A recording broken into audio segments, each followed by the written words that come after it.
Por si las moscas, vamos a hablar del más reciente libro de Miguel Ángel Vega llamado The Fixer, que ofrece un fascinante asomo a esta vida de los periodistas y el narcotráfico. Miguel Ángel es alguien que vive en Culiacán y le ha tocado cubrir pues esta guerra del narcotráfico desde las entrañas. Miguel Ángel, ¿cómo estás? Muchísimas gracias por tomar esta llamada por Zoom. Hola Guillermo, buenas tardes. Muchísimas gracias a ti por invitarme para difundir el libro. Pues mira, vamos a hablar primero del significado de la palabra fixer y qué es lo que hace un fixer, que es el título de tu libro. Bueno, un fixer es la persona que es una especie de mercenario, que es periodista, que vive en cierta región en México y que es contratado por medios internacionales para que abra accesos. Y esos accesos generalmente tienen que ver con crimen organizado, tienen que ver con organizaciones que trafican órganos o armas blancas e indocumentados. Todo lo que tiene que ver con la ilegalidad es lo que el fixer es donde se especializa y tiene que estar abriendo estos accesos. ¿Cómo te viste involucrado en esta actividad en primer lugar? Entiendo que eres periodista, que tenías una práctica periodística previa, anterior a todo esto, pero ¿cómo fue que acabaste como intermediario entre otros periodistas y pues este mundo que hablas, este mundo flotante y oscuro? Bueno, yo soy director de cine, había dirigido una película que se estrenó en cines, pero estuvo terrible en taquilla, la había realizado con recursos propios y bueno, de pronto me encontré sin dinero, sin trabajo y me contactó un periodista extranjero de Estados Unidos que me pidió que si podía ayudarlo a producir un documental sobre narcotráfico en Culiacán. Como no tenía dinero ni trabajo, acepté, aun cuando estaba muy confundido porque hay una diferencia abismal entre ser director de cine y ser guía de periodistas. Pero bueno, no tenía nada que perder, no tenía nada que hacer, me lancé al ruedo, el proyecto salió bien y este periodista me recomendó con otros documentalistas que también querían trabajar la misma temática en México. Y eso a su vez con otros y así pronto me fui dando a conocer como fixer. A la mitad del camino yo dije, voy a hacer una tercera película con ahorros propios también, la financié, pero me quedé a la mitad y en ese momento dije, tengo que seguir trabajando como fixer de una u otra manera y no solamente limitarme al territorio de Culiacán en Sinaloa, sino tengo que tener conexiones, nexos, accesos en todo el país y así fui abriendo conexiones en Tijuana, en Mexicali, en Nogales, en Altar, en Jalisco, en Michoacán, en Chiapas, en Coahuila, hasta que de pronto creé una red suficientemente fuerte como para que los documentalistas que quisieran abordar cualquier tema de seguridad en México no tuvieran otra opción más que venir conmigo. Y una vez Wow. que tuve todo México, dije, voy a tener conexiones también en Estados Unidos y armé conexiones en Nueva York, en Chicago, en Houston, en Phoenix, en Los Ángeles, en San Diego, en Miami, total que la red se extendió y así fue como fui siendo contratado por medios internacionales porque sabían que yo podía hacerlo. Obviamente que este tipo de situaciones no iba a salir ileso, porque estás lidiando con el peligro, estás jugando a la ruleta rusa y sabes que en cualquier momento las cosas se pueden salir de control, como realmente ocurrieron, y todo puede cambiar. Entonces, pero bueno, todo esto fue con el fin último de poder terminar y concluir mi última película antes que amanezca. Muy bien, te propongo que hablemos de la película un poquito después, pero lo sorprendente de tu relato, digamos, es no solamente cómo te viste involucrado en primer lugar, cómo seguiste, sino cómo sigues aquí, ¿entiendes? Hay algo, como dices tú, profundamente arriesgado en haber hecho esta red, en convertirte en el personaje central para poder conectar el mundo del periodismo, cuyo propósito es descubrir verdades, describir verdades, y el mundo de la ilegalidad, cuya propósito es mantenerse en la oscuridad. ¿Cómo lograste mantener el pellejo y la calma. Bueno, la verdad es que el temor siempre está, cualquier cosa se puede salir de control en cualquier momento, eso es inevitable. Yo pienso que mi salvoconducto principal ha sido y es la honestidad. Cuando yo me comprometo, llegar a estos grupos en primer lugar es complicado porque lo primero que se interpone entre ellos y yo no es propiamente la falta de acceso, sino es la desconfianza. Esta desconfianza de que tú seas un agente encubierto de la DEA o del FBI les genera mucho pánico y esto va bloqueando tu acceso a la persona que eventualmente te va a dar la bendición para que tú puedas grabar en tal o cual región. Una vez que se logra esto, hay que convencerlo y hay que garantizar de alguna manera de que los periodistas que están viniendo a México a hacer ese tipo de coberturas son realmente periodistas y no son agentes encubiertos, porque esto de verdad les causa mucho temor, mucha desconfianza y es complicado. Una vez que se logra esta confianza y que se despeja toda duda de que la persona sea FBI o DEA, ya se accede a dar el permiso y entonces yo le comunico al medio que puede estar en Dinamarca, en Suecia, en Francia, en el Reino Unido, en Estados Unidos, de que tenemos la luz verde y ya se dejan venir hacia México. Nunca, cada vez que tú ves un documental o una investigación de alto riesgo en cierta zona y ves al corresponsal que se cuelga todo el crédito y la gente se pregunta, ¿cómo hizo esta persona para meterse hasta el tuétano de una organización criminal? Bueno, la respuesta es que hubo un fixer que antes que él abrió todas las puertas y de alguna manera negoció la seguridad para que este equipo entrara y saliera de estos sitios, de estos accesos de una manera segura. Qué responsabilidad tan grande, Miguel Ángel. Bueno, se entiende que te tienes que convertir en un agente confiable para ambas partes, específicamente para el crimen organizado, pero te propongo que para el siguiente segmento nos hables de por qué el crimen organizado, estas organizaciones, tendrían interés de hablar con la prensa internacional. Pero vámonos a un corte y regresamos contigo.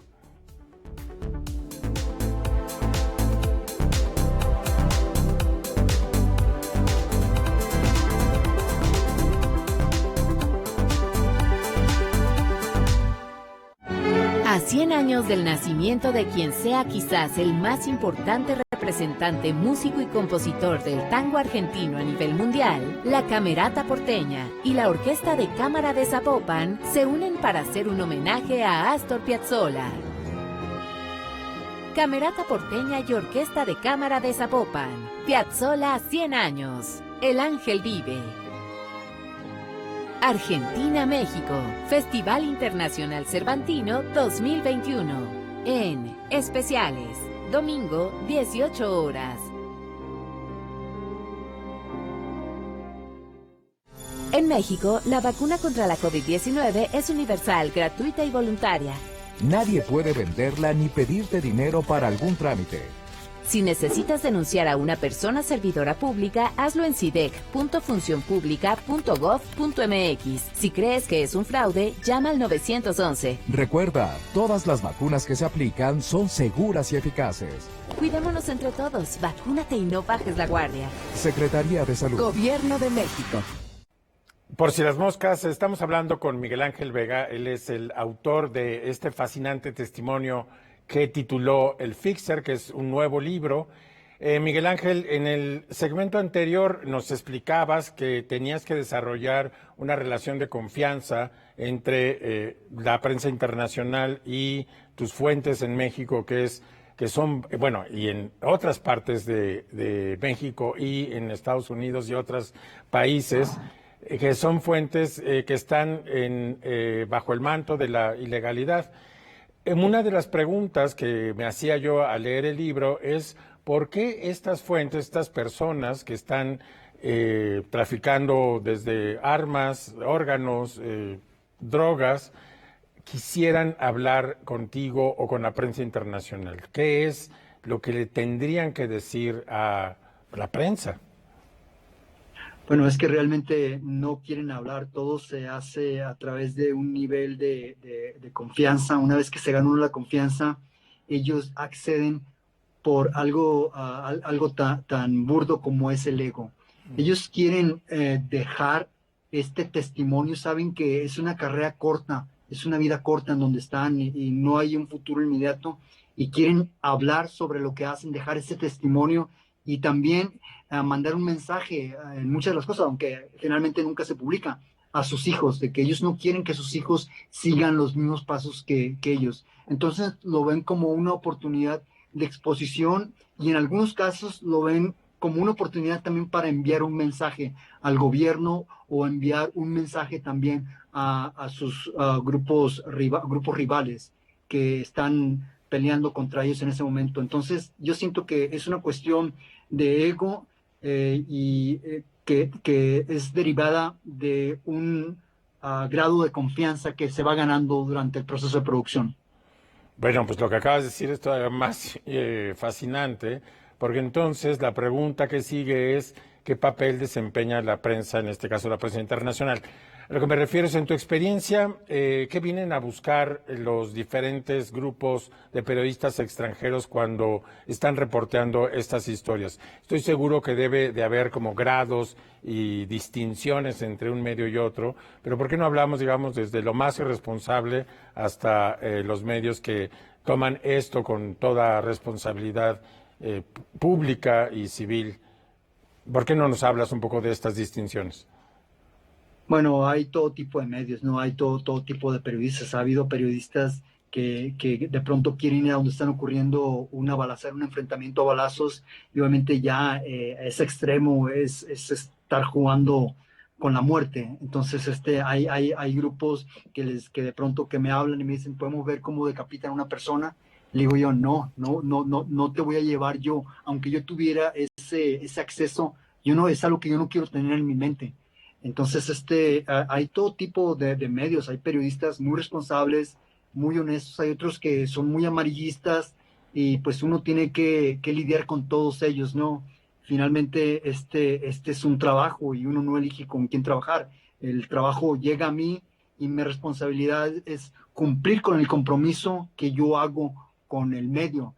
Y mi trabajo también es sugerir una vez que se está con las personas que se están entrevistando, sugerir qué temas se pueden abordar y cuidar también, esta parte es muy importante, cuidar la identidad, nombres, apodos y lugares donde estamos entrevistando a estas personas, porque ese es el compromiso que yo hago con ellos.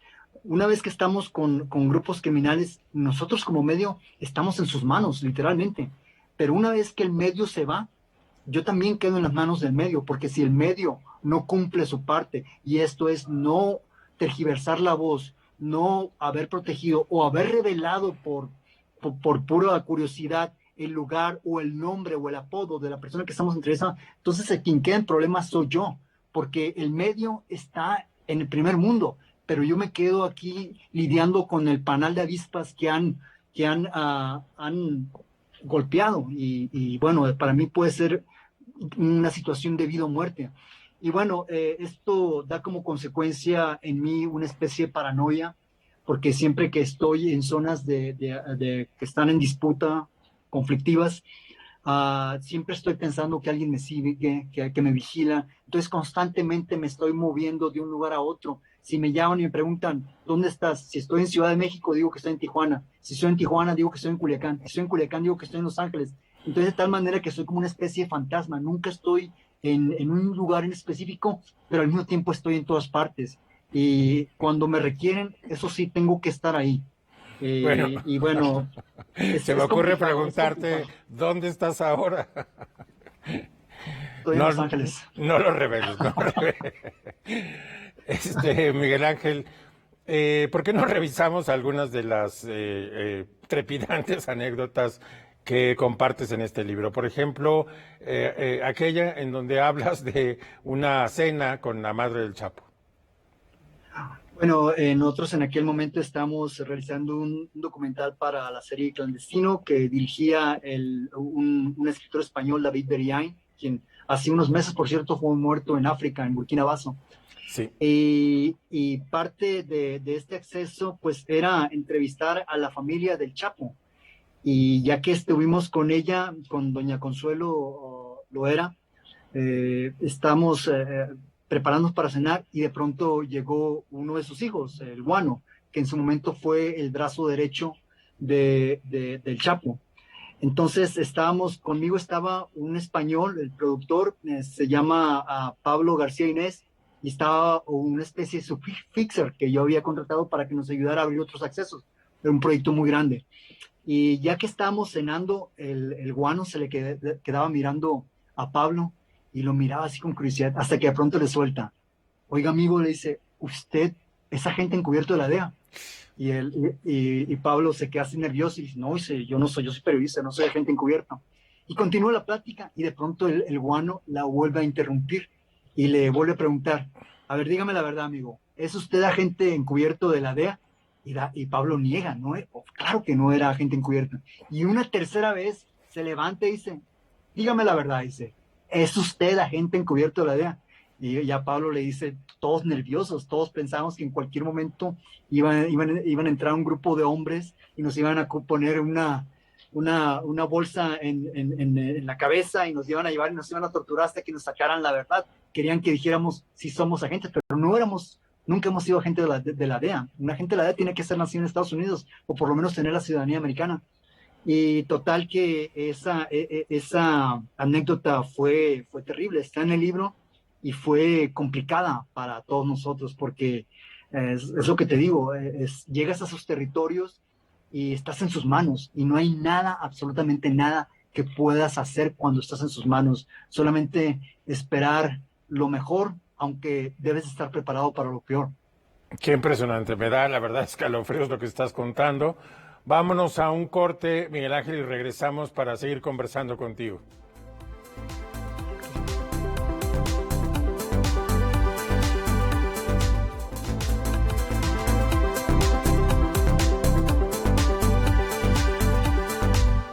L'embargo pétrolier au Moyen-Orient n'en finit plus de faire chuter la bourse. Un suceso de origen desconocido ha provocado el colapso de la sociedad mundial.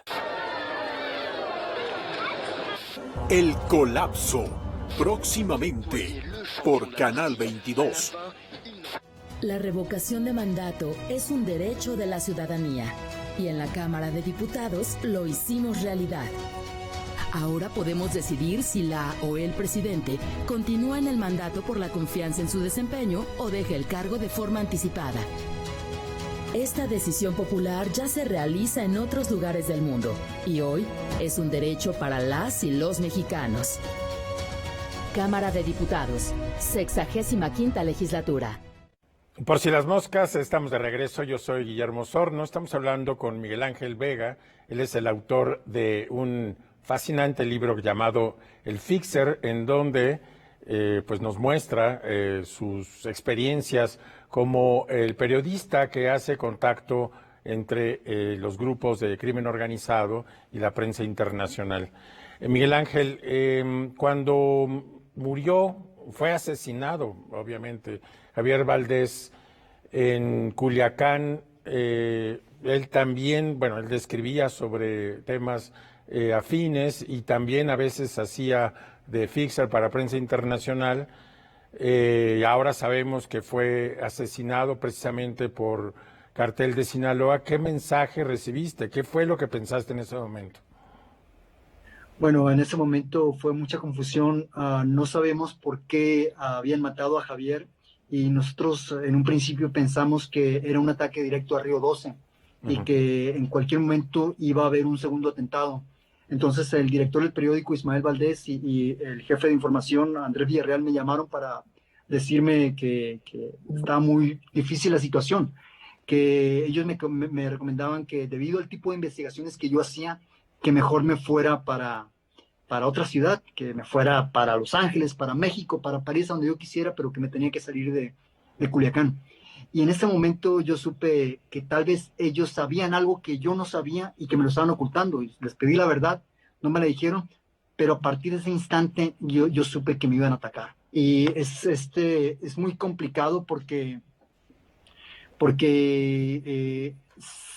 nace en ti una paranoia espantosa, en donde tú ves a una persona en la calle y tú piensas que ese es tu próximo asesino. Sacas la vuelta y ves a la otra persona y ves que te están esperando y que te van a cazar en cualquier momento. Entonces de pronto todas las personas que te encuentras en la calle se convierten en tus posibles asesinos. Y yo tenía mucho miedo, porque yo al menos, yo decía, si me van a matar, al menos quiero tener la oportunidad de defenderme. Entonces no encontraba una forma de aliviar esta situación y lo siguiente que hice, si vienen por mí, no me van a matar igual que Javier Valdés, me voy a defender. Me fui a la Sierra de Sinaloa, me armé y me regresé a Culiacán para enfrentar a los que me iban a matar. Así si me van a acabar a balazos, por lo menos me iba a llevar a uno por delante. Y estaba decidido, ya tenía el entrenamiento militar, ya estaba listo para cuando vinieran y en todo momento sentía que iban a pasar por mí. Recuerdo que un día estaba manejando y yo traía la pistola en el auto y yo estaba listo. Todas las indicaciones que me habían dado los sicarios sobre cómo ejecutan a alguien, yo las tenía en mente y yo tenía una paranoia espantosa. Total que en una ocasión se me acercó un payaso y yo tenía la pistola listo porque estaba sacando algo y eran unas bombas para hacer unos de esos muñecos de globos. Y bueno, no pasó nada y este episodio que es muy intenso está en el libro El Fixer, y muchos otros episodios. Si yo tuviera que definir este libro con una sola palabra, dijera que es un libro muy intenso, muy emocionante sobre todo, pero también es un libro muy personal, es un libro muy íntimo, muy dinámico y muy visual por mi misma formación cinematográfica. Bueno, hablemos justamente de eso. Queda claro también en el Fixer que esto lo haces, bueno, por dinero, en cierto sentido, pero en última instancia, porque estás interesado en obtener los suficientes recursos que te permitan producir las películas que tú diriges y escribes. ¿Por qué no nos cuentas de este trabajo cinematográfico tuyo y también si vale la pena, te compensa el trabajo y las películas? Bueno, este libro es un libro, a pesar de que menciona hay tanto peligro, tanta adrenalina, tanta emoción, es un libro de sueños, porque si bien es cierto, como bien mencionas, yo trabajo para generar los ingresos suficientes para yo poder terminar y distribuir mi última película, que es Antes que amanezca. Actúa Luis Felipe Tovar, fue la última película de don Rogelio Guerra. Actúa Edgar Vivar, el señor Barriga. Entonces es una película que retoma el mito del vampiro. Y yo me había quedado a la mitad de este proyecto y yo necesitaba dinero. Como no tenía apoyos de ninguna empresa, ni de IMCINE, de entidades de gobierno, yo dije, yo me la voy a rifar y voy a trabajar hasta donde tenga que ser necesario para yo poder terminar esta película. Había un compromiso muy grande, porque en esta espera habían muerto mis padres, había muerto Rogelio Guerra, esperando la película, nunca la pudieron ver, entonces el compromiso todavía era más grande. Yo estaba dispuesto y he estado dispuesto a llegar hasta las últimas consecuencias para terminar y concluir y distribuir esta película, y lo estaba haciendo a una costa de poner en riesgo mi propia vida. Viví situaciones de peligro, de situaciones en donde estuve de frente a la muerte, pero yo soy una persona muy decidida. Yo sabía que no me iba a detener, no me iba a quedar a la mitad del camino, y por eso yo continué trabajando como fixer y metiéndome con las organizaciones criminales en un afán porque me contrataran, y yo también por demostrar que yo podía hacer el trabajo, que si yo daba mi palabra, podían confiar en esa palabra que yo estaba dando. Y bueno, la película ahorita actualmente está terminada, estoy buscando finalmente su distribución, pero esta pandemia vino a arruinarlo todo. Estamos en espera de que la situación se normalice y en ese momento me encuentro. Sigo trabajando como fixer, me sigo metiendo en situaciones donde no debería meterme, sigo teniendo miedo, pero bueno, es parte misma de mi oficio que he decidido y he seguido y he tratado de hacer lo mejor posible con la mayor honestidad posible. Y todo esto que te digo está reflejado en este libro, que no es nada de ficción, un libro basado en plena realidad, en mis experiencias, y todo esto está escrito en el libro, que yo pienso que va a ser un libro muy emocionante, que va a gustar al lector y sobre todo que va a develar detalles sobre investigaciones periodísticas, detalles sobre crimen organizado que no se conocen, y también construyo los personajes con los que voy interactuando. Miguel Ángel, ¿qué has aprendido en este periodo como fixer? ¿Cuál es tu gran aprendizaje? Bueno, mi gran aprendizaje es que hay muchos mitos en cuanto a una organización criminal. Cuando se hablaba del Chapo, por ejemplo, que se decía que era el hombre más rico y el más peligroso y el más tirano del mundo, realmente no era ni el más peligroso, ni era el más rico, ni entre los más poderosos, era simplemente otro narcotraficante. Y he aprendido también de que el problema de tráfico de drogas es un tema que tiene que ver más con salud pública que con seguridad. No es un problema de seguridad pública como los gobiernos de México y Estados Unidos lo han abordado, es un problema de salud pública, porque mientras haya quien consuma estas drogas ilegales, va a haber quien las trafique. Un kilo de cocaína que en la zona cocalera ¿qué te gusta? Bolivia, Perú, Colombia, se vende a $1,000. En Nueva York cuesta a $48,000. Claro. Los niveles de ganancias son impresionantes. Entonces, mientras los gobiernos no entiendan que se tiene que atender este problema como un problema de salud pública y que la principal arma va a ser la educación, el problema va a persistir. Pues muy bien dicho, Miguel Ángel, se nos ha terminado el tiempo. Estoy seguro que la audiencia, después de escucharte y seguramente después de leer el libro, querrá ver tu película, así que la estaremos esperando pues ya para ver de qué trata. Pero te quería agradecer que nos hayas tomado esta llamada y a nuestra audiencia decir que nos vemos aquí el próximo sábado a las 7:30 por Si las Moscas.